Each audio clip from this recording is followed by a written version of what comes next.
warahmatullahi wabarakatuh. Waalaikumsalam warahmatullahi wabarakatuh. Dalam setiap aspek budaya dan kehidupan umat manusia yang dirangkum dalam satu perjalanan peradaban dunia, kita akan mengenal sifat dan karakter manusia pertama hingga manusia yang akan menghadap pengadilan di akhir zaman, yaumil akhir. Ketentuan dan ketetapan inilah kemudian dari sekian banyak manusia yang diciptakan oleh Allah, dari generasi manusia pertama Adam alaihissalam yang diciptakan Allah dengan segumpal tanah liat. Kemudian proses berikutnya dalam studi kasus, dalam proses biologis, laqad khalaqnal insana min sulalatin min tin summa ja'alnahu nutfatan fi qararin makin. Artinya second proses ini, manusia dihadirkan di tengah makhluk sesamanya dalam konteks biologis. Terjadi hubungan antara laki-laki dan perempuan menurut ketetapan ridha izin dari Allah Subhanahu wa taala. Berkasta-kasta, bersuku-suku bangsa di dalam satu studi yang disebut dengan antropologi linguistik. Maka lahirlah manusia dalam komunitas budaya dan bahasa. Yang saya maksudkan ialah setiap generasi umat manusia yang diutus di muka bumi, dari manusia yang pertama Allah mengangkat satu manusia yang mulia yang kita kenal dengan istilah Nabi atau Rasul. Allah mencontohkan akhlak dan kepribadian mulia manusia ini dengan mencontohkan sikap, karakter, iman dan keyakinan melalui individu para nabi. Maka dalam catatan studi teologisnya, 124.000 nabi yang diutus oleh Allah. Dalam catatan generasi manusia hingga akhir zaman ini, nabi yang terakhir adalah Nabi Muhammad sallallahu alaihi wasallam. Kenapa tentu kita bertanya, Nabi Muhammad tidak diletakkan sebagai nabi yang pertama, kok nabi yang terakhir? Biasanya sesuatu yang datang terakhir itu adalah sesuatu yang melengkapi yang sebelumnya. Di dalam pertemuan Maulud begini,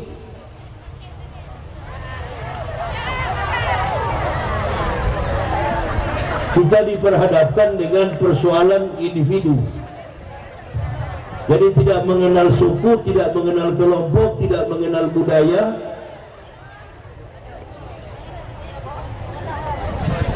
Tapi kita dikenalkan kepada satu sosok yang tadinya kita berbeda kemudian bersatu. Maka orang yang berpemahaman lemah, orang yang tidak memiliki karakter pemahaman Islam dengan baik, dia akan berkata bahwa Nabi Muhammad ini hanya diutus kepada orang Islam. Nah, ini yang dangkal, ini yang lemah.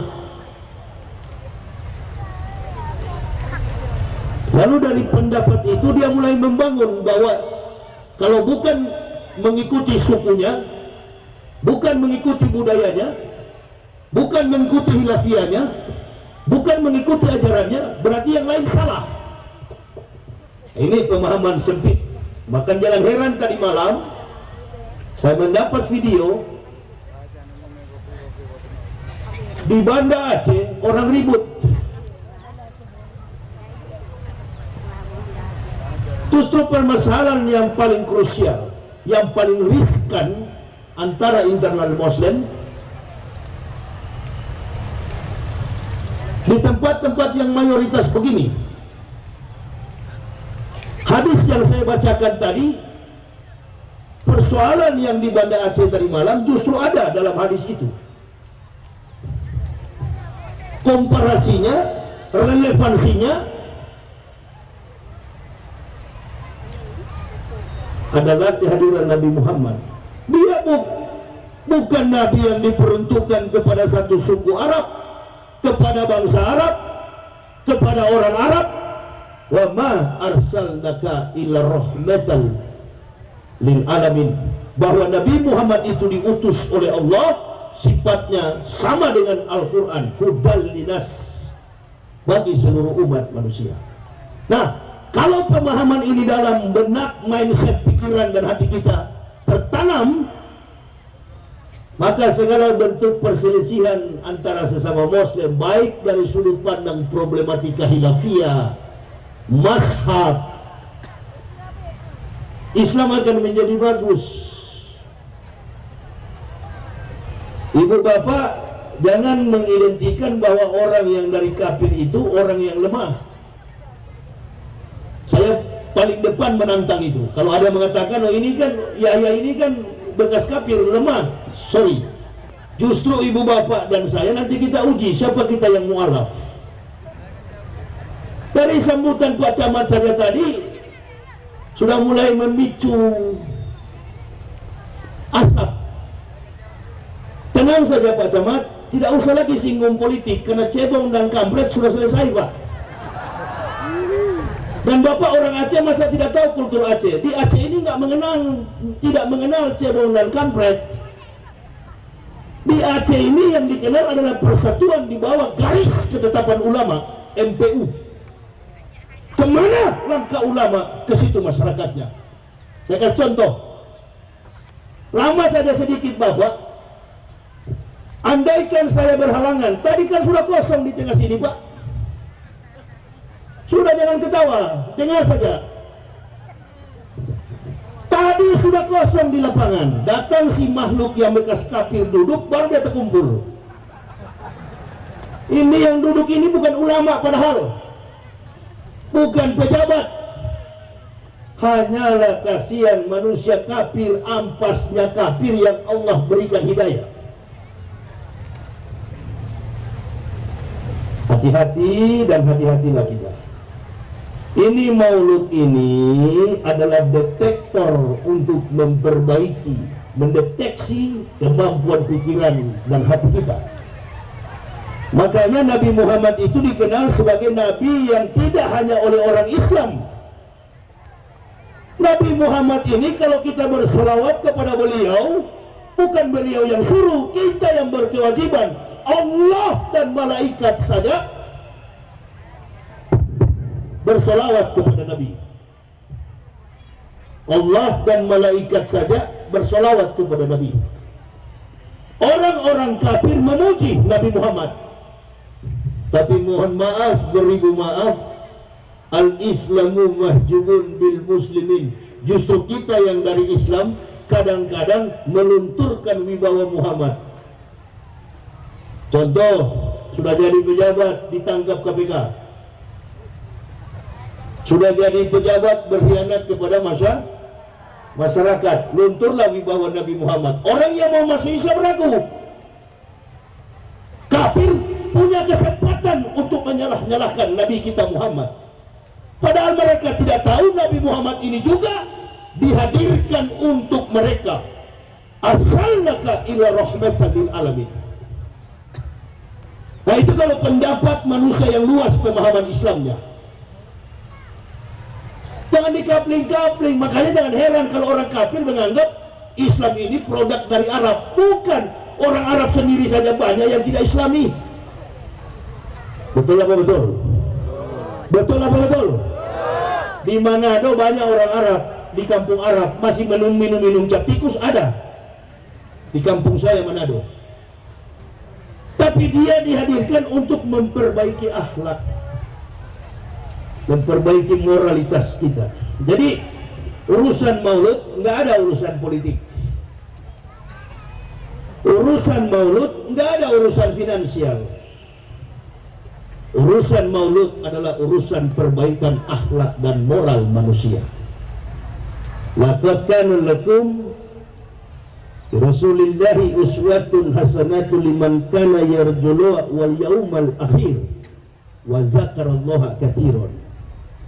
Di dalam diri Rasulullah Muhammad sallallahu alaihi wasallam terdapat tauladan yang baik bagi kamu, yaitu orang-orang yang mengingat yaumal akhir, hari kiamat, dan yang senantiasa mengingat Allah. Waskuruni askurkum waskuruni wala takfurun. Nabi Muhammad tidak akan kita paham kalau kita tidak paham tentang Nabi Isa.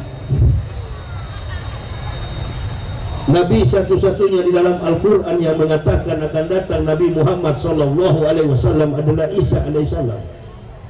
Tapi terlanjur dipahami oleh umat Islam dan Kristen, kalau bicara Isa selalu menghubung-hubungkannya dengan Kristen.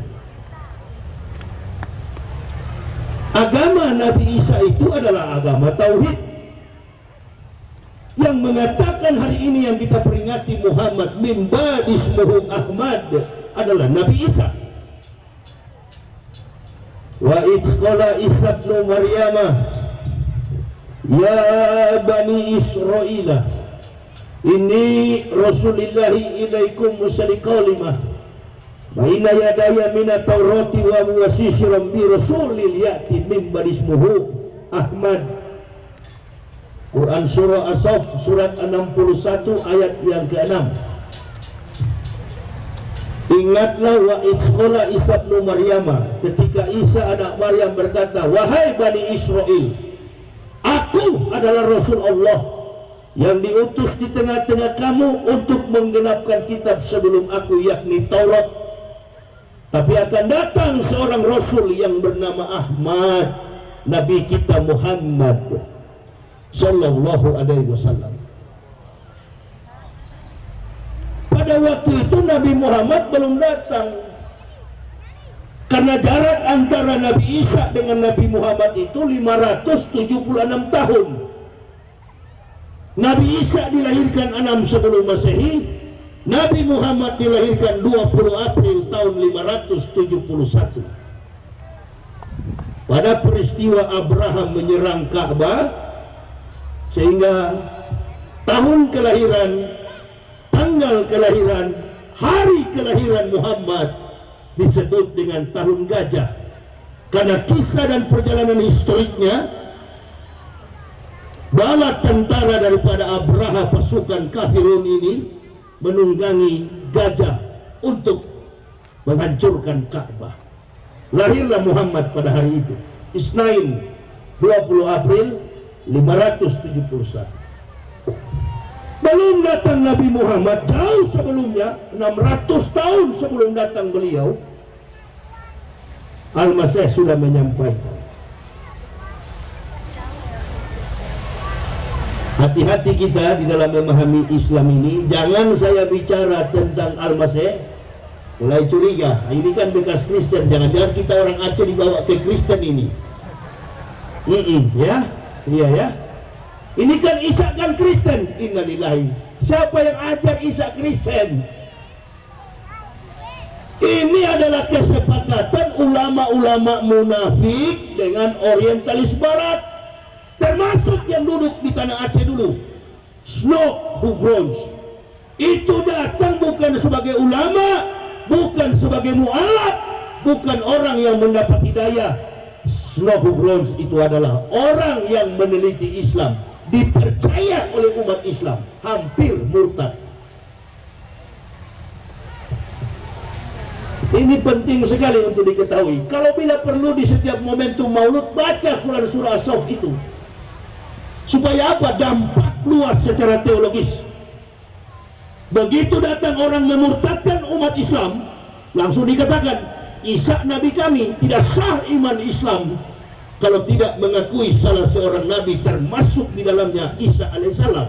Dalam Al-Baqarah dijelaskan oleh Allah, Qul amana billahi wa ma unsila ila Ibrahim wa Ismaila wa Ishaq wa Yakub wal asbati wa ma utiya Musa wa Isa wa ma utiya nabiyyun min rabbihim la nufariqu baina ahadin minhum wa nahnu lahu muslimun.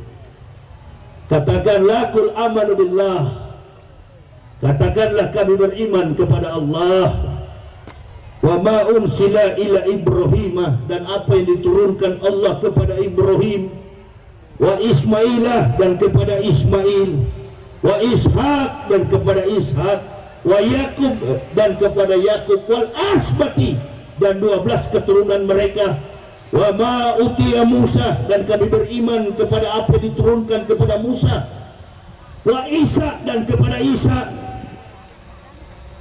dan nabi-nabi dari Tuhan mereka. Kamilah orang-orang yang berserah, kamilah Muslim. Jadi Muslim itu percaya kepada semua nabi, termasuk di dalamnya Isa al-Masih. Beliau yang membentangkan jalan sehingga datangnya Rasulullah Muhammad sallallahu alaihi wasallam. Pahami sejarah itu, maka akan paham tentang Muhammad. Banyak orang Islam yang murtad, bahkan ada orang Aceh juga yang murtad dari Islam. Kenapa? Karena tidak paham sejarah ini. Makanya ketika Maryam hamil, datanglah sekelompok orang-orang Yahudi. Yahudi mendatangi Maryam dan mendesak Maryam, siapa yang menghamilimu? Karena di Israel itu ada hukum rajam, ketemu wanita berzina rajam, wanita berzina hamil tanpa suami rajam. Coba, salonnya balik ke sini, salon satu itu balik ke sini. Ketemu wanita berzina rajam dengan batu. Ketemu anjing rajam dengan batu.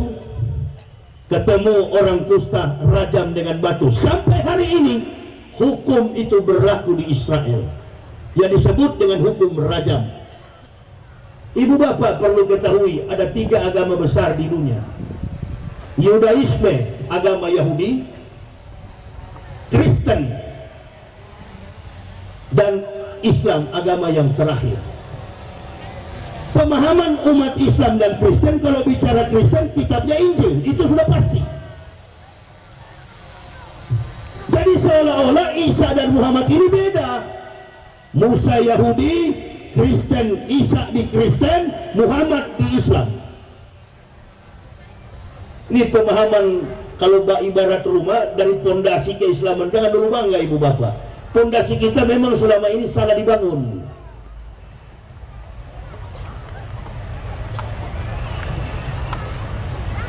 Pondasi rumah itu kalau lemah, bangunan rumah itu mudah untuk roboh.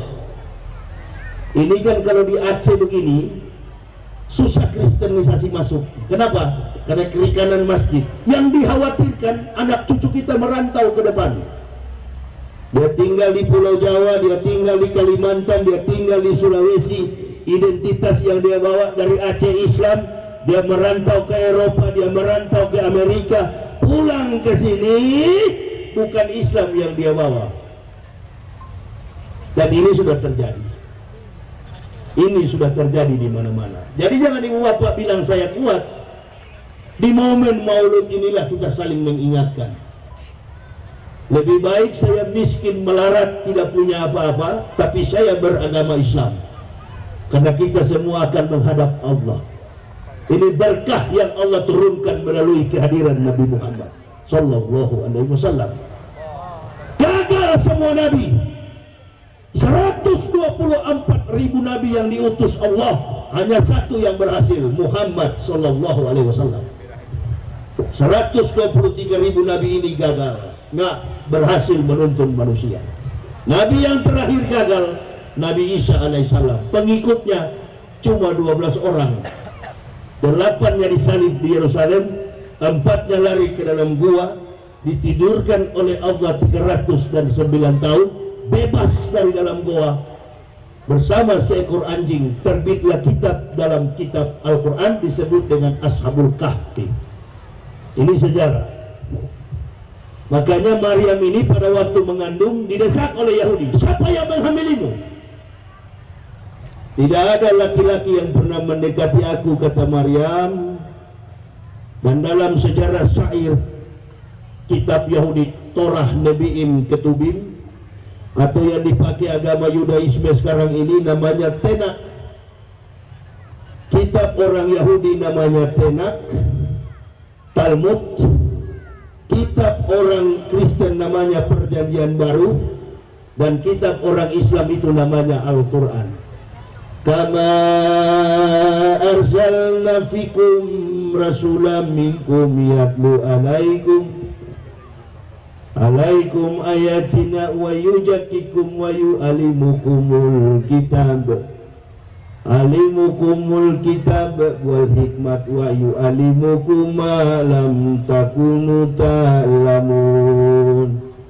Kata Allah, sesungguhnya kami sudah mengutus seorang rasul di tengah-tengah kamu untuk membacakan ayat-ayat kami, mengajarkan kamu, menyucikan kamu dengan kitab dan hikmat, Quran dan sunnah, Quran dan hadis, bahkan mengajarkan kepada kalian rahasia yang belum kamu tahu. Itulah peran daripada Nabi Muhammad, diutus oleh Allah untuk membawa kitab yang bersifat universal. Makanya dari suku mana saja boleh beragama Islam, boleh beragama Islam, boleh mengucapkan 2 kalimat syahadat. Andaikan Nabi Isa diutus, nggak boleh orang di luar Israel nggak boleh beragama Isa. Agama Nabi Isa sudah kadaluarsa. 35 Masehi Isa diangkat dan posisinya sekarang di langit keempat.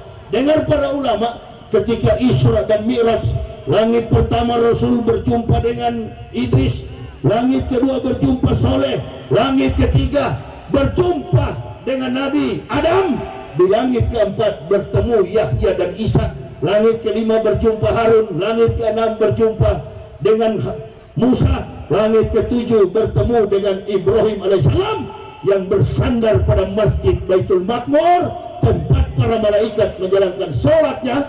Malaikat keluar dan masuk, yang sudah masuk tidak boleh kembali. Setiap hari malaikat masuk dalam Baitul Maqmur itu jumlahnya 70.000. Ini di pesantren saya ceramah, ulama tahu itu. Baitul Maqmur nama masjidnya di langit ke-7. Barulah Rasulullah diantar ke Sidratul Muntaha. Kecepatannya seperti kecepatan kilat, separuh daripada kecepatan cahaya, 150.000 km per detik. Jarak antara Masjidil Haram ilal Masjidil Aqsa 1.500 km, Medan Jakarta. Penerbangan pesawat 2 jam lebih, 2 jam dan 15 menit. Rasulullah menyaksikan kehebatan mujizat Allah minnal lailah, hanya separuh malam.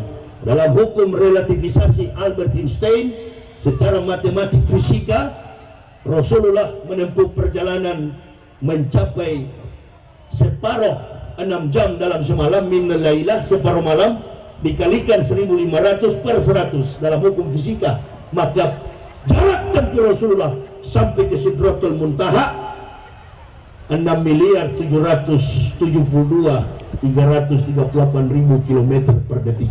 Ini Abu Lahab, orang kafir, gak percaya. Siapa bilang Isra Mi'raj tidak bisa dilogikakan? Bisa. Dari mana bisanya? Kesaksian Nabi Muhammad. Saya ke sana secepat kilat. Abu Jahal ini kan munafik besar. Abu Jahal tanya Muhammad, betul kau dari Sidratul Muntaha? Betul kau dari Masjidil Aqsa? Betul kau dari Palestina? Coba angkat kakimu kanan Muhammad. Muhammad angkat kiri. Kata Rasulullah, kalau dua-dua saya angkat, saya jatuh. Inilah gaya gravitasi yang dibantah oleh Eddington Isaac Newton, dikalahkan oleh pikiran Albert Einstein. Kita malas menghubungkan kalimat-kalimat mujizat. Yang kita tahu sholat itu pun salah dalam niat. Ini yang sering ribut. Ilmu Islam itu bukan karena hafal 30 juz. Orang Islam yang hebat itu bukan karena jago pidato. Orang Islam yang hebat bukan karena pejabat. Orang Islam yang hebat bukan karena di kepalanya bersarang ribuan hadis. Orang mukmin yang hebat adalah pandai dan pandai bersyukur. Saya juga pernah hadiri sekarang konglomerat mati di Bogor. Saya intip begini, ada bawa dolar enggak? Enggak. Tapi di sana juga waktu saya kafir, saya pernah intip pendeta-pendeta mati. Ada bawa apa di peti mayat? Sepatu, jas, dasi kupu-kupu. Beda apa beda? Beda apa beda? Beda apa beda? Beda. Satu kafir, satu mukmin. Rasulullah diutus kepada umat manusia yang percaya kenabiannya, yang percaya kerasulannya, yang mengucapkan amantu billahi wa bima qala Allah Ta'ala, amantu bi rasuli wa bima qala Allah Ta'ala. Mereka dimeteraikan sebagai orang mukmin, orang yang beriman. Mereka yang menolak kerasulannya dicap sebagai orang kafir. Jangan bilang-bilang kafir Pak Yahya, ada polisi ini. Polisi juga kalau kafir ke neraka. Jangan bilang-bilang kafir Pak Yahya, ada tentara ini. Tentara juga kalau kafir sana di api. Yang masuk surga orang nah itu tuh jihad. Bukan lempar bom ISIS, osos, usus. Lempar bom lari. Abdullah lempar bom, yang mati Ibrahim. Jihad innalillahi. Di Medan kemarin ada kan begitu? Di Pekanbaru polisi Islam dibantai mati, dilempar bom mati, kafir tepuk tangan, haleluya. Sama-sama Islam berkelahi, berhasil kafir. Makanya kalau mau fanatis berilmu supaya luas. Jangan radikal. Kalau nggak radikal nggak usah beragama. Munafik itu namanya. Jangan bilang kafir. Saya yang suka bilang kafir. Di masjid, di mana-mana saya katakan kafir. Ribuan saya Islamkan si kafir. Antum yang melarang menyebut kafir, berapa ekor kafir kau Islamkan? Dasar kau munafik kau. Nah ini. Jadi ibu bapak, kalau mau fanatis ikut langkah saya. Ikut. Itu baru pejuang. Itu baru Islam. Apa yang kita mau bawa ke sana? Innalillahi. Ciputra meninggal dekat rumah saya di Cibubur. Properti developer besar di Indonesia berangkat ke neraka karena kafir.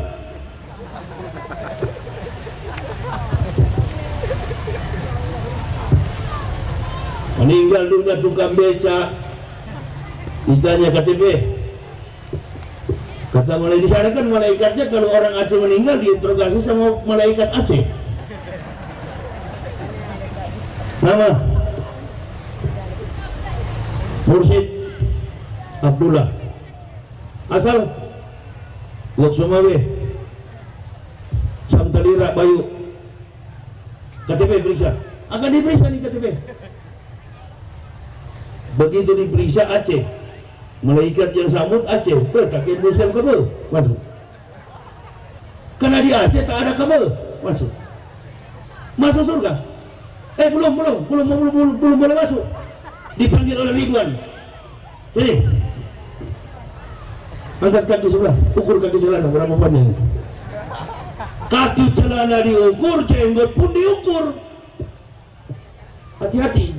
Nah ini yang bikin ribut di Banda Aceh karena ukuran jenggot dan kaki celana. Ada satu kali panitia tanya sama saya, Ustaz kapan berhenti merokok? Nanti dikubur.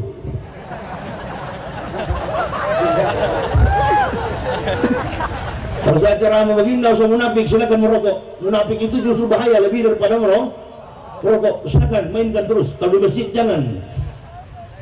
Ustaz kapan merokok? Nantilah kalau sudah dikubur. Tak merokok, coba saja panitia tidak kasih rokok. Saya ceramah 15 menit, wabillahi taufiq wal hidayah, turun. Pak Wakil Bupati aja dia mainkan satu batang tadi, dalam hatiku kawan ini. Mainkan terus Pak Wakil. Jangan nanti ada yang datang besok-besok neraka Pak, rokok haram. Bukan rokok yang haram, hatimu yang haram. Hamer haram, judi haram, mencuri haram, merampok haram, narkoba haram. Karena memabukkan, tidak konsen kita untuk menghadap Allah. Rokok enggak lah. Saya tarik satu 5 bungkus satu hari, 5 bungkus rokok. Sudah berapa batang saya habis di belakang tadi. Ini kalau lambat sedikit Pak Wakil sudah hilang saya dari situ. Apalagi ada pesawat dari Lok Sumawe ke Medan langsung Jakarta. Tunggu saja kalian. Karena yang datang ini bukan kaleng-kaleng. Sudahlah bicara. Alhamdulillah kalau tidak merokok, secara ekonomi lancar, tidak ada pengeluaran. Apalagi harga rokok mau naik, jangankan rokok, BPJS aja naik, semua BUMN ditilep. Nah itu yang haram. Uang Asabri ditilep, apalagi janji Pak Jokowi kemarin, Masya Allah, apabila saya jadi presiden, kata Pak Jokowi, pengangguran pasti dibayar. Allahu Akbar.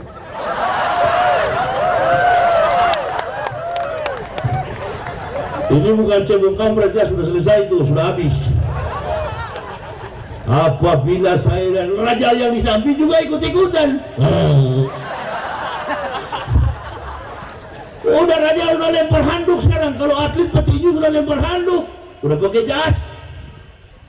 Udah nggak ada lagi sarung, celana panjang, jas sudah, sorban melintang, tidak ada lagi. Tapi si kafir yang tadi pakai jas menggantikan pakai sur. Lebih baik mantan bajingan jadi kiai daripada kiai jadi bajingan. Lebih baik mantan kafir jadi ustadz daripada ustadz kafir. Sudah ada kan dari Lombok murtad. Kalau ceramah di gereja-gereja namanya Saifuddin Ibrahim. Kalau ceramah materinya cuma satu. Nabi Muhammad istrinya 23. 11 dapat kamar, 12 nganggur. Kurang ngajar betul. Ini yang dari Islam yang murtad. Sudahlah, kalau orang Islam murtad bukan karena kajian sistematis, bukan karena pandangan teknologi, ilmu pengetahuan, sains.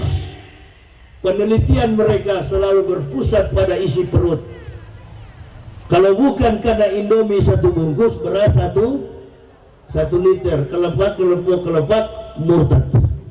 Nggak bisa ke Amerika karena susah, jual akidah.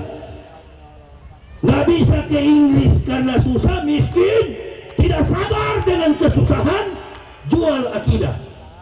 Ingin jadi pejabat, berubah dari ulama jadi umaro jadi ulama, dipaksa. Jangan. Untuk menertibkan dunia ini sudah ada profesi masing-masing. Tadi saya sebutkan ada Pemda, ada Muspida, Musyawarah Pimpinan Daerah Kabupaten Aceh Utara, ada Muspicah,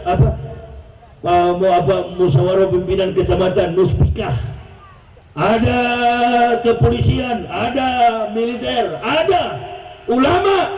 Ini mitra seperjalanan, ulama dan umaro. Kiwamut dunia bi arba'ati asa. Tertibnya dunia bergantung kepada 4 orang. Yang pertama bi ilmi ulama'i, ilmu para ulama. Kalau tidak ada ilmu para ulama, kata Nabi, lahalaka jahilun, celakalah orang-orang bodoh. Baru yang kedua, sila yang kelima, keadilan sosial bagi seluruh rakyat Indonesia. Bi adlil umaro.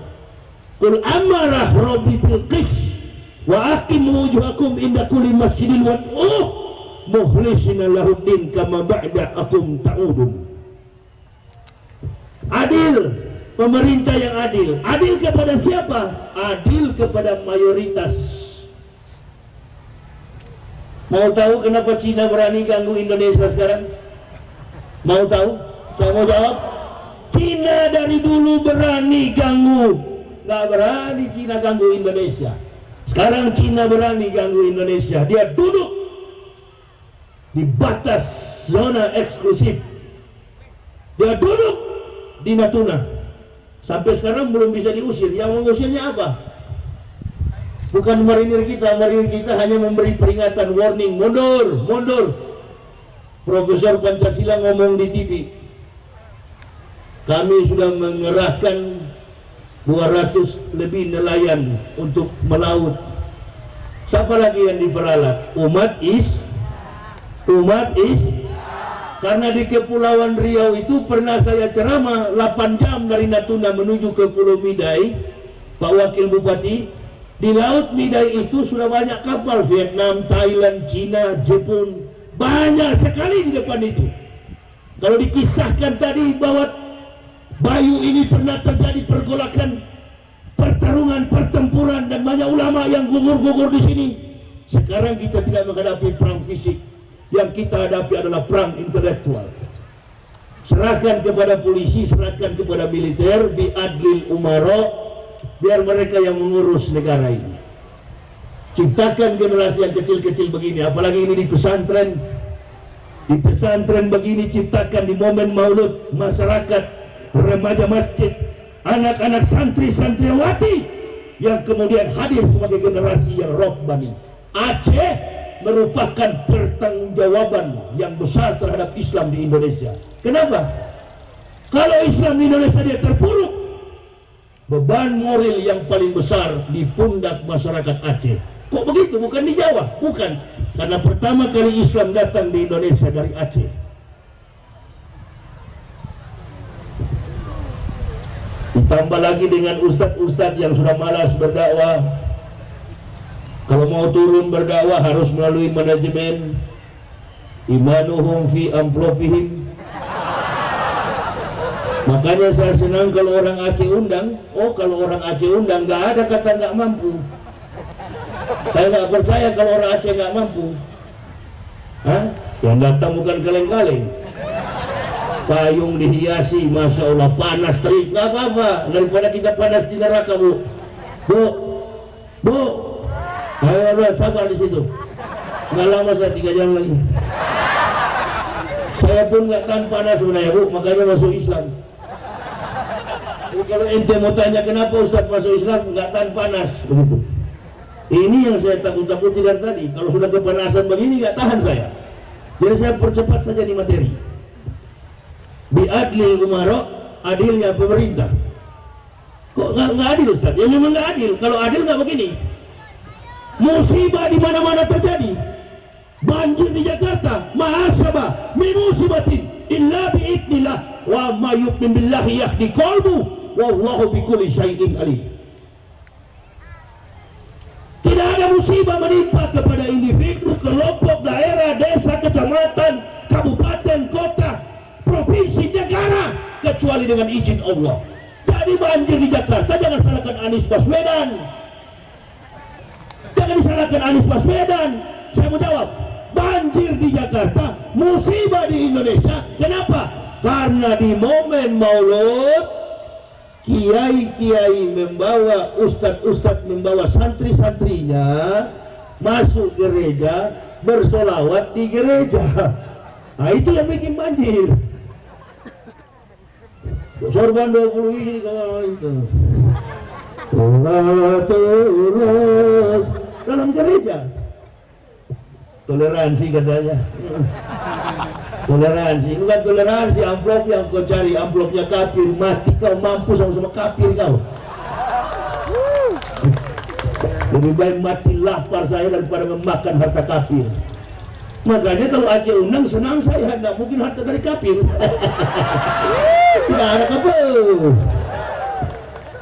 Oh, ini transfer cepat itu masuklah ke Ustadz Yahya.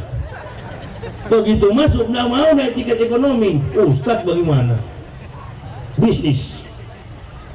Ngapain mau naik ekonomi? Dulu di sana ekonomi di sana saya Matius. Oh kafir.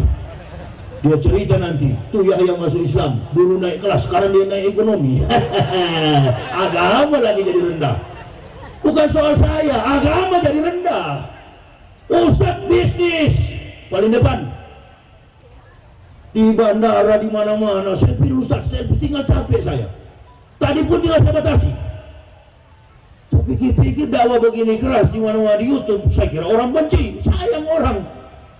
Coba kalau yang datang, ya kan, sorban putih melintang di kepala seperti ban Vespa, kibulin. Kibulin.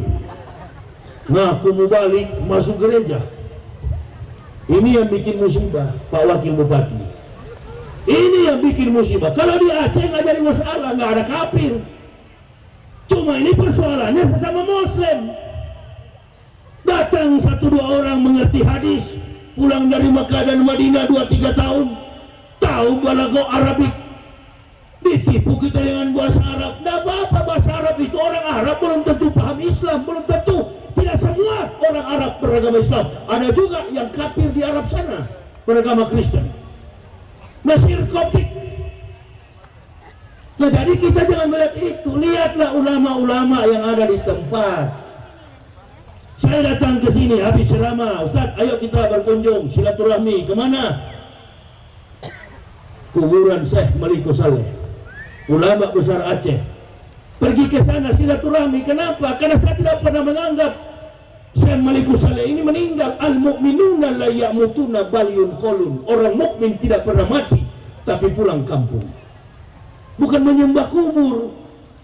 Nah, datang golongan-golongan yang 1-2 hadis dia tahu, dia datang di situ, dia mulai hantam tuh ulama. Ini kalau kafir lihat gagas kali ini. Ah, mantap Ustaz ini. Kerjaannya suka mecah-mecah belah umat Islam. Saya begitu masuk Islam nggak peduli. Orang kunut saya ikut kunut. Oh Madinah fiman hadait, amin. Wa fiman abait, amin. Wa tawallana fiman tawallait, wa barik lana fiman, wa qina bi rahmatika syarah maqadai. Saya aminkan di belakang. Karena kunut menurut ulama NU doa. Naqsabandiyah doa, Al-Wasliyah doa. Orang yang tidak kunut, Muhammadiyah dan lain sebagainya, saya juga aminkan, lebih cepat, lebih bagus. Kenapa ente berkelahi? Pokoknya perhatikan jamaah, kalau ada ustadz berceramah dan tidak mengedepankan ukhuwah, yang dia bicarakan adalah mazhab, adalah hilafiyah, menjustis sesama Muslim, tinggalkan ustadz itu, anggaplah dia radio rusak. Kalau ente mau keras, sudah diterangkan oleh Al-Fat, Asyidau alal kufar, keras dengan kafir. Innamal mu'minuna ikhwah, sesama Muslim itu bersaudara. Jadi kalau mau keras jangan kepada saudara, ente kalau mau keras kepada kafir. Itu baru laki-laki. Kalau mau berkelahi jangan dengan saudara, berkelahi dengan lawan. Dikit-dikit beda, dikit-dikit kafir, dikit-dikit beda. Ulama ini salah, ulama itu betul, ulama itu betul, ulama ini salah. Kacau Islam. Dan kalau sudah begini, Islam yang akan rugi. Masyarakat terpecah, pemerintah menurunkan fatwa, polisi bingung bekejar-kejaran. Sementara maling sudah mengincar jendela rumah kita. Motor di parkiran diambil oleh maling. Kita ribut berkelahi di masjid, padahal motor sudah dibawa. Motor nyawa ke Polres lagi.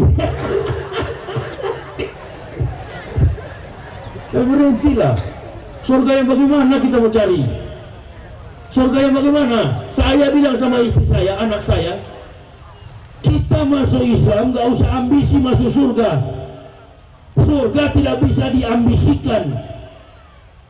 Al-jannatu mustaqatun ila arba'ati nafarin, talil Quran wa hafidil lisanu mut'imu ji'ani wa su'imina bisyahri Ramadan. Surga merindukan 4 manusia. Jadi kita nggak usah rindu ke surga, biar surga yang rindu ke kita. Yang pertama talil Quran, suka membaca Quran. Yang kedua wahafidil lisan, jaga lisan ini, kata-kata kita ini. Kemarin ada kiai ditangkap. Kenapa? Karena menyerang Raja Pak Ma'ruf, tapi sudah menyebut dengan istilah-istilah hewan. Jangan coba-coba. Kita keras berbeda pendapat politik, tapi jangan sekali-kali menjelek-jelekan Muslim melampaui batas. Kalau kepada si kafir memang itu binatang. Di Al-Quran bilang begitu. Inna syarat dawafi indallahi lazina kafaru fahum la yu'minun.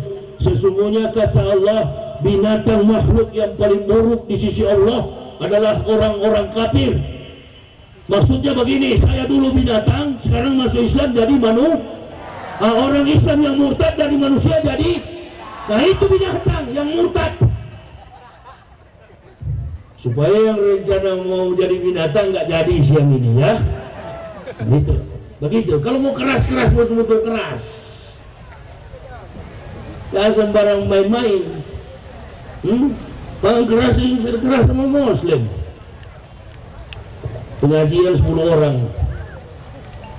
Bukan Al-Quran, bukan hadis yang dibuka, bukan kitab para ulama. Apa yang dibuka? Kabel ukuran 5 cm. Pecahan-pecahan beling.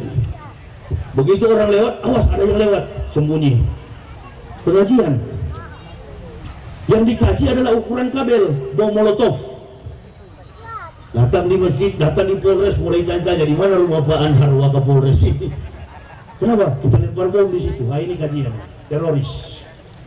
Menghubung-hubungkan dengan Islam. Boleh juga begitu, tapi jangan di Indonesia. Di mana? Di Israel. Yahudi sementara dulu di warung kopi, ente mainkan. Ente rakit bom, ente lempar tuh Yahudi. Itu baru laki-laki.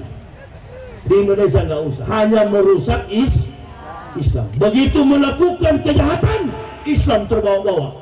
Ini yang ribut di Banda Aceh. Saya nanti subuh ceramah di Aceh. Insya Allah kalau umur panjang, masih ada umur sampai subuh, akan ceramah di Banda Aceh. Cari ustaz-ustaz yang betul-betul paham. Umar keras, Abu Bakar agak keras, Ali keras, Utsman agak lembut. 4 karakter Nabi inilah yang diwariskan oleh para pendakwah, karena mereka mendampingi Rasulullah dalam berdakwah. Tidak paham jejak politik di masyarakat, nggak usah jadi pendakwah. Jadi nggak ada konsep politik Pak Camat. Ini kita bicara tentang akhlak. Orang Aceh ini sebentar saya meninggal dunia, Pak Wakapolres meninggal dunia, Pak Wakil Bupati akan kembali ke rahmatullah.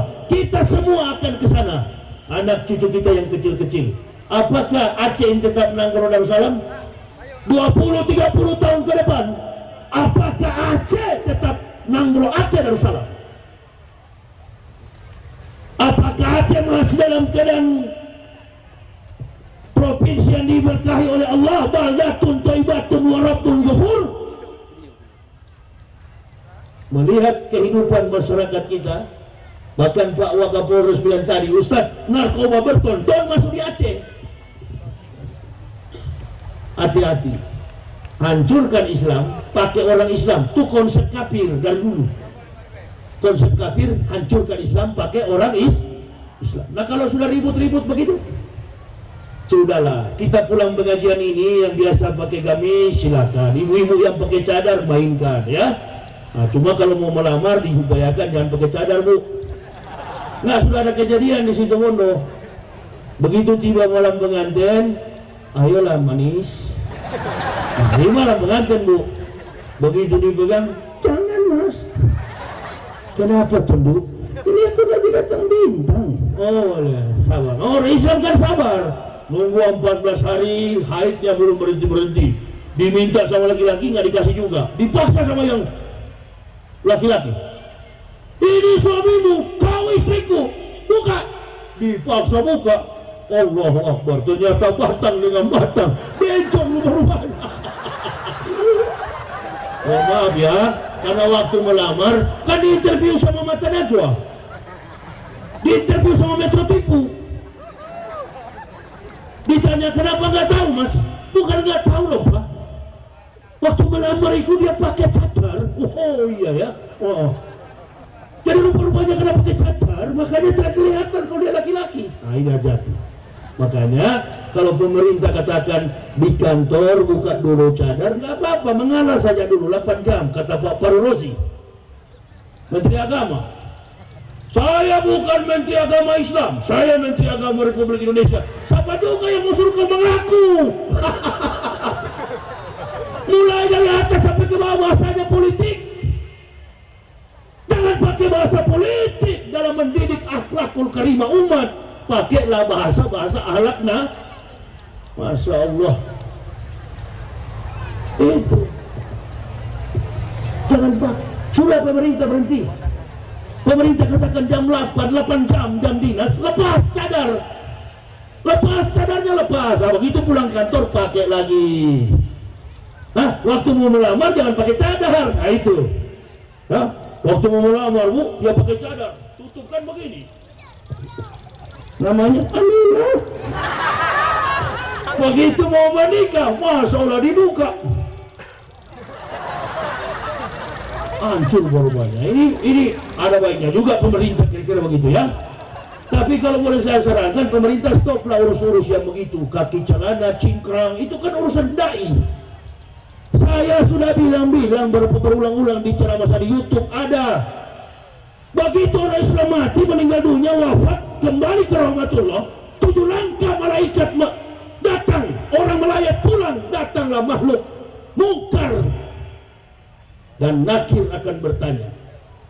Waktu di dunia Islamnya apa? Saya kebetulan NU Pak. Kalau NU dek surgamu agak ke kanan, Alfamart belok kiri. Enggak ada itu. Malaikat tukang ukur jenggot, tukang ukur kaki celana itu enggak ada. Itu apa? Muhammadiyah. Kalau masuk surga Muhammadiyah, surganya kiri belok kanan. Ada turun lagi fatwa. Muhammadiyah melarang rokok vape. Fake.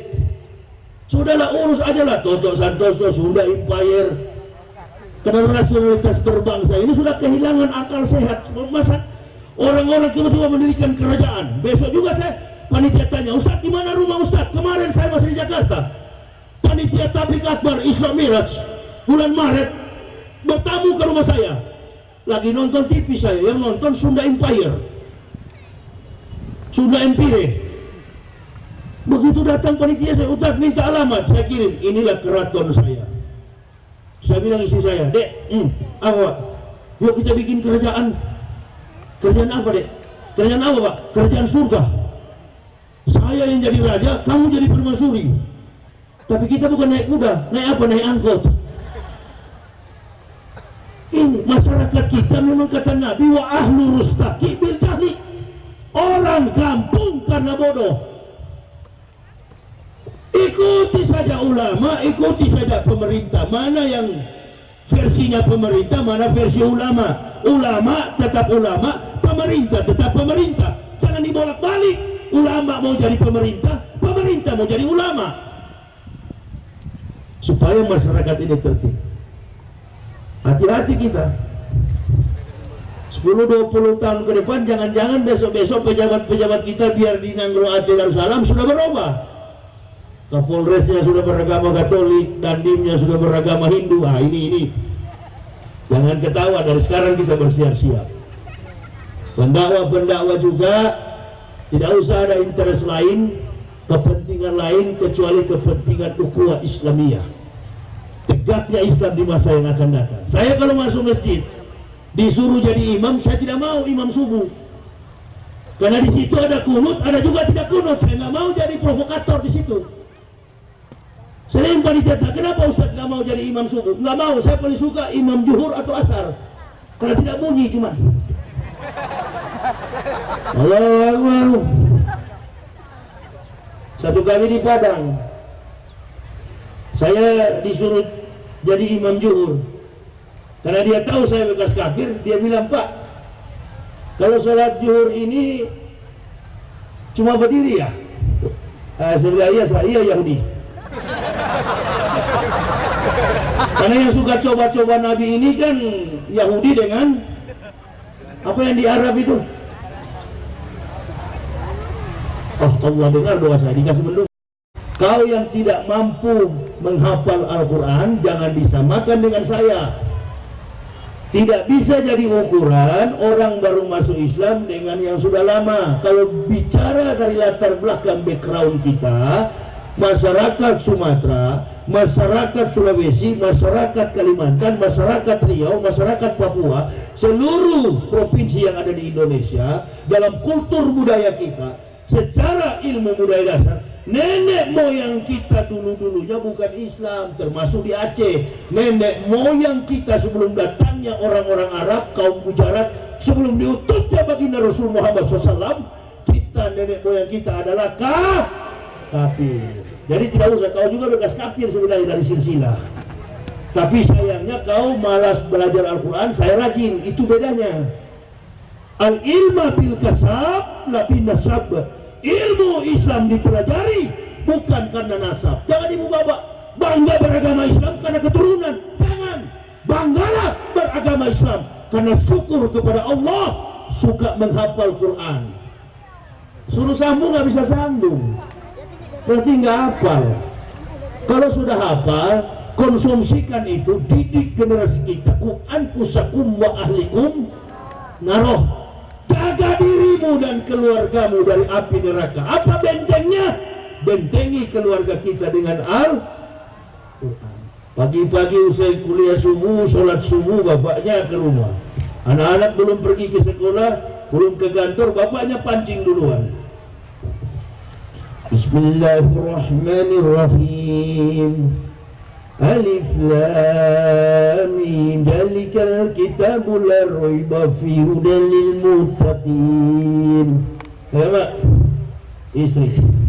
Allazina yu'minuna bil ghaibi wa yuqimuna sholata wa mimma razaqnahum yunfiqun. Enak kamu. Wallazina yu'minuna bima unsila ilaika wa ma unsila min qablik wa bil akhirati hum yuqinun. Tahu deh? Ulaika ala hudan min rabbihim wa ulaika humul muflihun. Innal ladzina kafaru sawun alaihim anzartahum am lam tunzirhum la yu'min. Satu keluarga setiap hari 10 ayat. Insyaallah keluarga Islami yang terbentuk dalam benteng kekuatan la huda wa rahmatul lil mu'minin. Aman dari segala pancingan-pancingan dosa. Gak ada yang ajar saya. Itu yang saya didik kepada anak istri saya ketika kami sekeluarga masuk Islam. Tenang hidup, nggak takut susah, nggak takut mati, nggak takut apapun, nggak takut kepada siapapun, raksasa manapun, nggak pernah kami takut. Karena benteng kekuatan kami Al-Quran. Jamaah perhatikan, jangan bangun pagi, kuliah subuh tidak, sholat subuh tidak, ongkang kaki, rumah, al-hafaz al-rasul, tangkai baju merah, bersulam asmara. Dangdut yang dipukul di dalam rumah. Rumah tidak dihiasi dengan kalimat-kalimat Allahi. Rumah tidak dihidupkan dengan ayat-ayat Quran. Rumah dihidupkan dengan nyanyian-nyanyian, hubungan, kesibukan duniawi. Maka tidak heran muncul di TV suami bunuh istri, istri bunuh suami, hakim dibunuh istrinya. Padahal pertama istrinya, siapa yang bunuh suamiku? Pak Anhar aja heran, polisi pun heran. Sudah Bu, sabar Bu. Ibu nggak pernah ada tanda-tanda. Memang kemarin ada yang tabrak pagar. Bangsa di bawah ini. Mereka inilah. Ya Bu ya. Bu, ente kemarin yang menangis kan? Saya sebagai istri sih Pak. Sudahlah kalau perempuan sudah goyang lama ini udah lainnya. Saya nggak tahu Pak, suami saya kan kerjanya pagi pulang sore, padahal dia Bu yang bunuh. Nggak jauh, ini terjadinya di Amerika. Hakimnya Jamaluddin. Hakimnya Jamaluddin, istrinya Zuraida, orang Amerika. Orang Aceh. Rupanya nggak jauh simpelnya, contohnya nggak jauh-jauh ya. Alhamdulillah tidak menimpa kepada kita. Kita doakan Ibu Zuraidah tetap sabar di penjara. Amin ya robbal. Jangan, justru beliau itu dijadikan contoh oleh Allah. Mudah-mudahan kita tidak Allah sembunyikan aib kita. Nih ibu-ibu juga ini supaya ada yang niat begitu gagal. Iya ya betul. Alhamdulillah ada mantan kafir yang menyampaikan, saya sadar. Begitu. Hati-hati akhlak rumah tangga, dialog antara suami istri. Adinda, iya bang. Sudah makan? Sudah bang. Jaga hubungan antara suami istri, anak dengan orang tua. Tegas kepada anak. Kau boleh tidak pintar di sekolah, kau boleh tidak ranking di sekolah, tapi jangan coba-coba kau tinggalkan sholat 5 waktu. Afdalul a'malu as-salatu khams. Amal paling utama sholat 5 waktu. Islam mengajarkan itu kepada pengikut dan mukmin. Apabila itu ditinggalkan, tunggu saja. Saya masuk dari kafir masuk Islam tenang-tenang hidup saya, karena saya menjalankan pelan-pelan, saya menjalankan, tidak terburu-buru. Tidak usah menyalahkan orang mukmin yang lain. Oh, ini tidak sholat, masuk neraka kepada saudara muslim. Ingatkan saja, ingatkan. Semua muslim masuk surga. Yang bajingan, yang kiai, yang ustadz, yang tengku, yang mubalik, semua masuk surga. Yang tidak sholat sekalipun masuk surga. Wah, itu yang tidak sholat yang hadir hari ini bangga itu. Apa saya bilang, betul kan? Yang penting kita muslim. Cuma ada tetapinya. Ente masuk surga tapi disimpan dulu dengan pendeta-pendeta dan kafir di neraka dulu. Dibakar dalam neraka dulu baru masuk surga. Saya nggak mau masuk surga pakai mampir langsung. Dengan lembut kepada saudara muslim, dengan cara begitu. Tapi yang namanya muslim asal jangan murtad, insya Allah tetap masuk surga. Pelacur saja hanya meminumkan anjing yang kehausan, pelacur masuk surga. Ahli ibadah di bawah, pelacur di atas surganya. Protes kepada malaikat. Assalamualaikum kan? Apa aja? Roja. Ada apa? Ini kan tetangga saya malaikat. Iya, kenapa? Tetangga saya ini yang malah melacur. Betul, saya tahu, kau aja tahu. Apalagi saya, kata malaikat. Siang malam dia melacur, kenapa dia di atas? Dia VIP, saya di bawah, ekonomi. Iya, ente ke masjid bukan sholat, cuma lihat penampilan orang. Dan di mana ente berdakwah, muslim ente ribut. Muslim tidak terhibur, muslim berkelahi ente buat. Kafir yang senang. Coba lihat sana contoh, yang senang santai dengan 10 bidadari. Siapa itu? Itu bekas kafir. Dia bukan ustadz, dia bukan ulama. Namanya Yahya Waloni, tapi dia di dunia berdakwah. Kepentingannya cuma satu, mempersatukan umat Islam. Dan dia tidak pernah mendatangi pintu-pintu pejabat. Dia paling anti begitu. Siapa namanya? Yahya Waloni.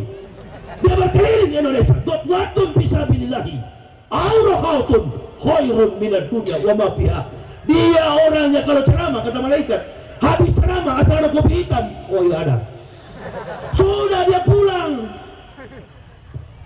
Kamu kalau masuk masjid ceramah orang kacau. Di mana? Itu di Banda Aceh ribut ini.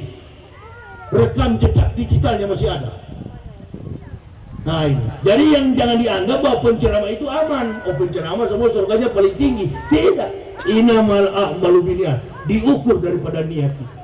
Demikianlah kehadiran Rasulullah. Memberikan kepada kita aspek amanah, jujur, sidik, tablik dan fatona. Tablik itu pendakwah. Berdakwah tapi kepentingannya cuma satu, tegaknya Islam di masa yang akan datang. Jangan pernah berpikir negara ini akan jadi baik kalau Islam diganggu terus. Contohnya sudah ada di Cina. Sementara berdiri begini roboh.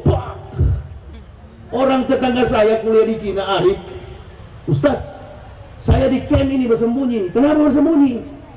Tidak bisa keluar, dilarang oleh petugas di sini. Pemerintah sini melarang. Ada videonya beredar. Berdiri, badan kekar, kokoh, sehat, roboh, virus corona. Ini akibat apa? Membunuh Muslim Uighur, membunuh Rohingya. Kau tanggung itu. Apa yang kau tabur, itu yang akan kau tuai. Ini karma Ustaz. Ini karma. Tidak ada mengenal karma. Yastaquna minan nasi wala yastaquna minallah. Kau bersembunyi di hadapan orang, kau tak mampu bersembunyi di hadapan Allah. Lihatlah pejabat-pejabat saking jagonya. Begitu dia korupsi KPU Wahyu. Ini Wahyu ini kan dari kemarin-kemarin di anggota KPU ini. Sebelum Pilpres saya sudah bilang nanti akan ditangkap ini. Kami kan bentuk satu aturan. Aturan-aturan ini KPU sengaja buat supaya apa? Para politikus tidak korupsi. Kami pun menjaga itu. Etika politik itu jangan sampai korupsi. Belum lama sudah ditangkap. Nggak bisa lari, sudah di bandara borgol. Ini pejabat kita. Ya mudah-mudahan lah. Di Aceh sini nggak pernah saya dengar begitu. Kecuali korban politik ya iya barangkali. Masyarakat mau tahu rusaknya pemerintah itu, korupnya pemerintah itu, di mana Ustaz? Lihat infrastrukturnya. Kalau jalannya bagus, insya Allah pemerintahnya bagus. Coba lihat tuh Pak Jokowi. Jangan juga kita jelekkan 100% Pak Jokowi. Adanya Pak Jokowi, saya lebih mudah berdakwah.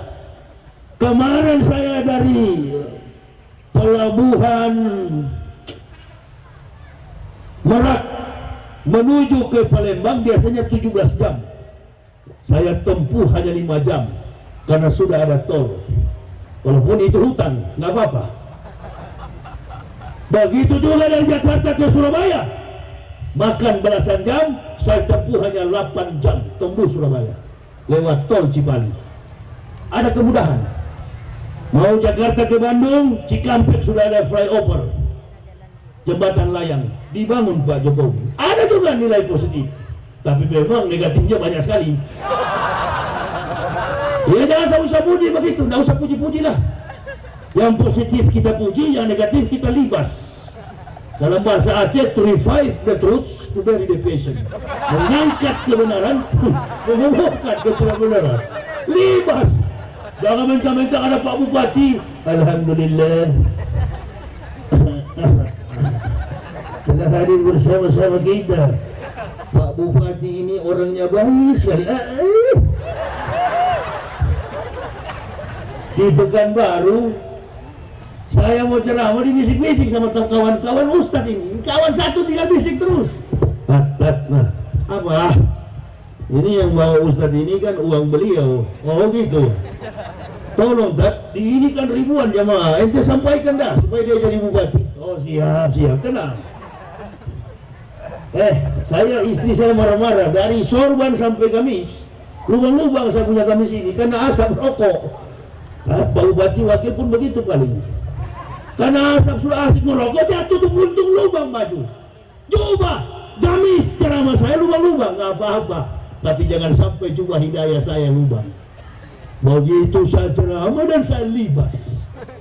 Saya katakan jamaah jangan pilih yang kayak sambutan tadi. Sesuai dengan hadis Nabi SAW, siapa yang meminta jabatan berarti sudah jelas tidak amanah. Ini bakal masuk penjara ke depan. Oh sampai pulang saja dikasih amplop. Jengkelnya minta ampun, mati kau. Kau kira saya penceramah bayaran? Nah, saya tinggalkan harta, saya tinggalkan jabatan, saya tinggalkan keluarga, semua saya tinggalkan. Keridhaan Allah yang kami cari, nilai pahala akhirat yang kami cari. Berangkat kita pulang, kubur kita dihiasi dengan wewangian. Masya Allah, inilah pejuang yang lelah siang dan malam menegakkan Islam tanpa interest, tanpa tendensi politik, tanpa kepentingan finansial, kecuali umat Islam bersatu. Pertahankan iman Islam sampai masuk ke liang kubur. Allahu Akbar.